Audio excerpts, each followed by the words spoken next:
পানি পড়া কিভাবে দিবেন, অর্থাৎ কোন সমস্যার জন্য কিভাবে পানি পড়া দিবেন। পানি পড়া তো শুধু একটা জিনিসের জন্য বা একটা সমস্যার জন্য দেওয়া হয় না। নজরবন্দি পানি পড়া দেওয়া হয়, মুখ দোষের পানি পড়া দেওয়া হয়, জিন রোগীদেরকে পানি পড়া দেওয়া হয়, তারপর পেট ব্যথা হলে পানি পড়া দেওয়া হয়, মানে বিভিন্ন সমস্যার জন্য তো পানি পড়া দেওয়া হয়। তো পানি পড়া কিভাবে দিবেন এটা নিজেই শিখে নিন, অন্য কারো কাছে যাওয়া লাগবে না। নিজে শিখে রাখলে উপকারটা কি, অন্য কারো কাছে যাওয়া লাগে না, আমরা তো সবাই মুসলিম।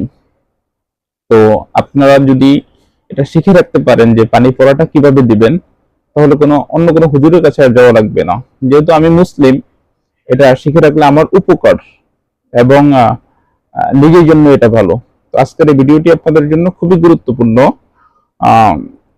আমি মনে করি প্রত্যেকের জন্যই গুরুত্বপূর্ণ, বিষয়টি সবারই প্রয়োজনীয় জিনিসগুলো আজকে আলোচনা করব।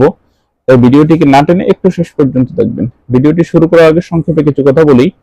টিকটকে আমার কোনো অ্যাকাউন্ট নেই, আমি কখনো আমার কোনো ভিডিও টিকটকে ছাড়ি না। কিছু প্রতারক চক্র, যেমন কবিরাজ নজরুল ইসলাম, মাওলানা মালেক কবিরাজ, নতুন করে আবার হাফেজ মাওলানা মালেক কবিরাজ, এই সমস্ত প্রতারক চক্ররা আমার ভিডিওগুলো ইউটিউব থেকে নিয়ে বিভিন্ন টিকটক অ্যাকাউন্টে আপলোড করে আপনাদের সাথে বিভিন্ন রকম প্রতারণা করে।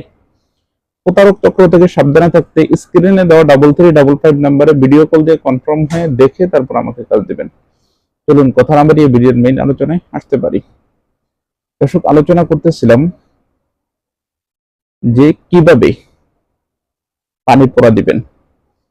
পানি পড়া তো বিভিন্ন রোগের জন্য, এটা আগেই বললাম, দেওয়া হয়, বিভিন্ন সমস্যার জন্য দেওয়া হয়। আপনি যদি কখনো জিন্নাতের আসরের কারণে কাউকে পানি পড়া দেন, আপনি তো প্রবলেম দেখলেই বলবেন জিন্নাতের আসর পড়লে মানুষের মধ্যখানে কি কি লক্ষণ দেখা দেয়, এই সম্পর্কে কিন্তু আমার অত্র এই চ্যানেলে ভিডিও দেওয়া আছে। আপনারা চাইলে এই ভিডিওগুলো দেখতে পারেন, দেখলে হয়তো অভিজ্ঞ হবেন। এই জন্যই আপনাদেরকে বলি আমার চ্যানেলটি সাবস্ক্রাইব করে রাখবেন। এই জন্যই বলি যে আমার এই চ্যানেলটিকে আপনারা সাবস্ক্রাইব করে রাখবেন। তো কি সমস্যার জন্য আপনারা পানি পড়া দিবেন, জিন্নাতের প্রবলেম হলে কিভাবে পানি পড়া দিবেন, এটা তো আপনি লক্ষণ দেখলে বুঝবেন। তো জিন্নাতের প্রবলেম হলে পানি পড়া দিবেন হচ্ছে, প্রথমে আপনি পরিষ্কার জিন্নাতের পানির জন্য পানি পড়া দেওয়ার জন্য আপনাদের পরিষ্কার নদীর পানি অথবা ভাটা জোয়ারের পানি হলে ভালো হয়। তো সেক্ষেত্রে পানিটুকু একটা যে কোনো পাত্রের ভিতরে নিয়ে প্রথমে সূরাতুল ফাতিহা, অর্থাৎ কোরআনের সর্বপ্রথম যে সূরা, এই সূরাটা একবার পড়ে একটা ফু দিবেন। তারপরে আয়াতুল কুরসি একবার পড়বেন। আয়াতুল কুরসি পড়ে একটা ফু দিবেন। তারপর সূরাতুল জিন 29 পারা, যেটা কুল উহিয়া ইলাইয়া আন্নাহু ইসতামা নাফারুম মিনাল জিন্নি ফাকালু ইন্না সামি'না কুরআনান আজাবা, এই 5 আয়াতকে 3 বার করে পড়বেন, পরে একটা ফু দিবেন। তারপর সূরাতুল আর রহমানের ইয়া মাশারাল জিন্নি ওয়াল ইনসি ইন ইসতাতাতুম আন তানফুযু মিন আকতারিস সামাওয়াতি ওয়াল আরদি ফানফুযু লা তানফুযুনা ইল্লা বিসুলতান ফাবিআইয়ি আলাই রাব্বিকুমা তুকাজ্জিবান, এই আয়াতগুলো পরে ফু দিবেন। সাথে একটা দোয়া, সেটা হচ্ছে আল্লাহুম্মা আজিনি মিনান নার। এটা হাদিসের একটি নির্ধারিত দোয়া, এই আয়াতটা 7 বার করে ফু দিবেন। এতটুকুই এনাফ জিন্নাতের রোগীদের জন্য পানি দেওয়ার জন্য।